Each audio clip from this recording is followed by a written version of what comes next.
이 아담과 하와의 이야기가 나오는 창세기 1장, 2장, 3장은 정말 중요합니다. 그래서 이 창세기 1장, 2장, 3장을 통해서 하나님께서 우리에게 주시고자 하는 메시지를 우리가 분명히 알면 실은 성경 전체의 메시지를 읽게 될 수도 있습니다. 이번 주제가 아담과 하와였기 때문에 이제 간략하게 정리를 하고 끝을 내보도록 하려고 하는데요. 먼저 남자와 여자에 대해서 정리를 해볼 건데요. 우리 여호와 하나님께서 사람을 창조하셨는데 당신의 형상대로 지으시고 남자, 여자를 지으시잖아요. 이 부분에 있어서 많은 분들이 오해를 하고 있는 부분이 있습니다. 자, 그때 하나님께서 지으신 사람이 아담이라고 그랬거든요. 여호와 하나님께서 만약 남자시면 당신의 형상을 따라서 지으셨으니까 남자를 지으셨다. 또는 하나님께서 만약 여자시면 당신의 형상에 따라 지으셨으니 여자를 지으셨을 것이다. 그러니까 하나님께서 남자일 것이다 라고 생각을 하시는 거예요. 뭐 이런 식으로 잘못 오해하고 계신 거예요. 근데 하나님께서는 남자가 아니십니다. 하나님께서는 여성성과 남성성, 즉 부성과 모성을 동시에 지니신 분이시거든요.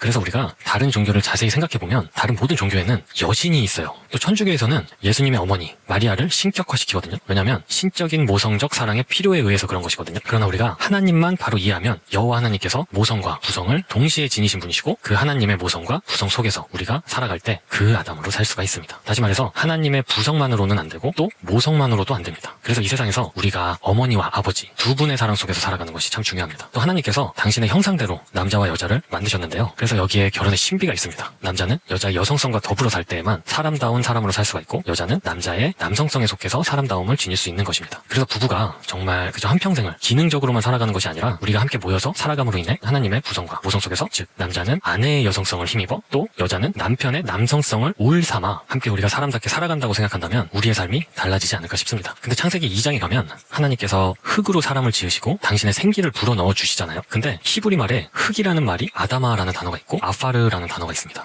아다마라는 것은 그냥 흙만 이야기하는 데 반해 아파르라는 것은 흙도 의미하지만 티끌, 먼지라는 뜻을 포함하고 있습니다. 근데 창세기 2장 7절에서 하나님께서 사람을 흙으로 지으시고 할 때 사용된 그 흙이 아파르입니다. 하나님께서 우리를 흙먼지, 즉 티끌로 만드셨다는 거거든요. 그러니까 하나님의 그 생기라는 것은 하나님의 숨, 즉 하나님의 호흡, 다시 말하면 하나님의 영입니다. 성령을 루아흐라고 하는데 같은 의미입니다. 그러니까 하나님의 호흡, 하나님의 영을 상실하면 먼지, 티끌이 된다는 것입니다. 여러분 생각해보세요. 이 흙먼지, 티끌이 얼마나 무가치합니까? 이게 무슨 가치가 있겠어요? 죽으면 그냥 썩어 없어지는데. 근데 중요한 건 창세기 2장 19절을 보시면 하나님께서 모든 짐승과 새도 흙으로 지으셨다고 되어 있거든요. 그러니까 짐승도 흙이고 사람도 흙이에요. 죽으면 다 흙이에요. 차이가 있다면 그것이 바로 하나님의 생기거든요. 그러니까 아담이 하나님과의 관계를 상실하면 세상에 살아있는 동안 짐승하고 다를 게 없다는 거거든요. 왜냐하면 같은 흙먼지니까요. 그렇죠? 그리고 이 삶은 무가치하다는 것도 우리가 알 수 있고요. 그렇죠? 그래서 진화론이 사실 이거예요. 사람과 동물을 같은 취급을 하거든요. 동물들은 인간보다 비교적 진화가 덜 된 생명체이다. 즉 그 말은 동물과 인간은 다르지 않다 라고 말하는 것이 진화론입니다. 즉 진화론은 인간을 흙먼지 티끌처럼 무가치한 존재로 생각하는 것이라고 볼 수도 있다는 거예요. 자, 그리고 3장으로 넘어가면 사탄의 유혹으로 이제 이 인간이 타락하잖아요. 근데 사탄이 여자를 유혹할 때 첫 마디가 이런 거예요. 이 동산에 있는 모든 실과를 하나님께서 먹지 말라고 하셨냐? 라고 묻거든요. 근데 아니거든요. 하나님께서는 다 먹으라고 하시는데 이거 하나, 선악과만 먹지 말라고 하시거든요. 근데 이게 하나님께서 당신 본인을 위해서 말씀하신 게 아니라 우리를 위해서 말씀하신 거예요. 그러니까 정리해보면 온갖 것을 다 먹어도 되는데 먹지 말라고 하신 건 하나밖에 없는 거예요. 근데 사탄이 어떤 방식으로 공격을 하냐면 있는 것을 감사하는 것이 아니라 없는 단 하나 때문에 불평하도록 하와를 유혹합니다. 하와가 한 번도 그 단 하나인 선악과를 못 먹는 것에 대해서 생각 자체를 해본 적이 없는데 뱀이 유혹하니까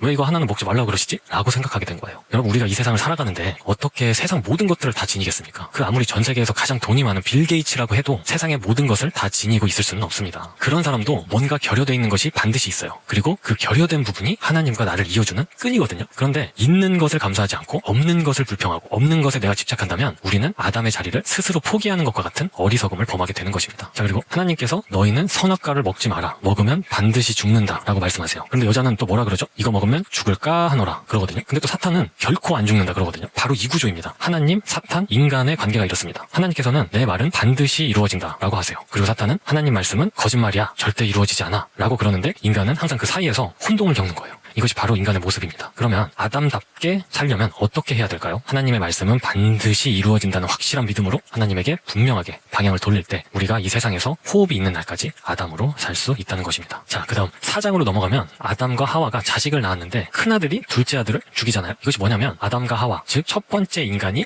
범죄함으로 인간이 죄성을 갖게 된 거예요. 쉽게 말하면 뭔가를 생산하는 공장에서 죄라는 품목이 추가된 거예요. 그러므로 그 죄를 생산하는 공장에서 만들어진 제품, 즉 그의 자식이 죄의 DNA를 타고나게 된 것입니다. 그래서 형제가 서로 죽이고 싸우는 거예요. 그 화장품 공장에서 나오는 모든 제품은 화장품이잖아요. 그리고 술 공장에서 나오는 모든 제품은 뭐 도수가 높으냐 약하냐 차이가 있을 수는 있지만 어쨌든 모든 제품은 술이잖아요. 첫 번째 인간이 죄를 지어서 죄의 공장이 되었기 때문에 모든 인간은 이제 이런 식인 거예요. 비교적 조금 도덕적인 죄인이냐 아니면 비도덕적인 죄인이냐 또는 이성적인 죄인이냐 아니면 지능이 떨어지는 죄인이냐 그런 차이밖에 없어요. 모든 사람이 죄인이고 죄의 결과는 죽음이잖아요. 그래서 창세기 4장 26절에 가면 아담과 하와가 죽은 아벨 대신에 아들을 낳고 셋으로 이름을 짓고 또 셋이 아들을 낳아서 에노스라고 이름 짓거든요. 그때 비로소 하나님이라는 호칭 앞에 여호와라는 단어가 붙습니다. 에노스의 이름 뜻이 죽을 수밖에 없는 존재라는 뜻입니다. 인간이 죄 때문에 죽을 수밖에 없다는 걸 깨달았을 때 비로소 생명이신 여호와를 찾게 된 것이에요. 그래서 창세기 5장으로 넘어가면 창세기 최초의 족보가 시작되는데 그 족보가 사실은 죽음의 족보입니다. 자세히 보시면 모두 죽었다,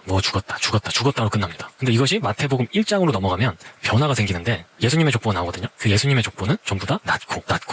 그러니까 여기는 생명의 기록인 거예요. 생명의 족보. 여러분 놀랍게도 여기에는 죽는다는 기록이 없어요. 그래서 정리하면 과연 우리 모두는 어떤 아담인가? 범죄한 아담의 죄 공장에서 죄인으로 태어나서 죽음의 족보로 끝날 수밖에 없는 아담일까? 따라서 우리에게 소망이 없는 것일까? 아니면 혹은 아니다. 예수님께서 오셔서 우리의 죄값을 대신 치러주시고 당신이 생명의 공장이 되어주셔서 그분의 보혈을 우리에게 수혈해주셔서 영원한 생명의 족보 위에 살 수 있도록 우리의 구원주가 되어주셨다. 그래서 우리는 죽음의 족보에서 생명의 족보, 즉 그분 예수님의 족보를 향해서 확실하게 방향을 바꿀 때 우리가 이 땅에서 불과 몇십 년밖에 못 산다 할지라도 처음 하나님께서 만들어주신 그 아담처럼 우리가 사람다움을 지키고 나누면서 살아갈 수 있다. 이렇게 정리할 수 있겠습니다.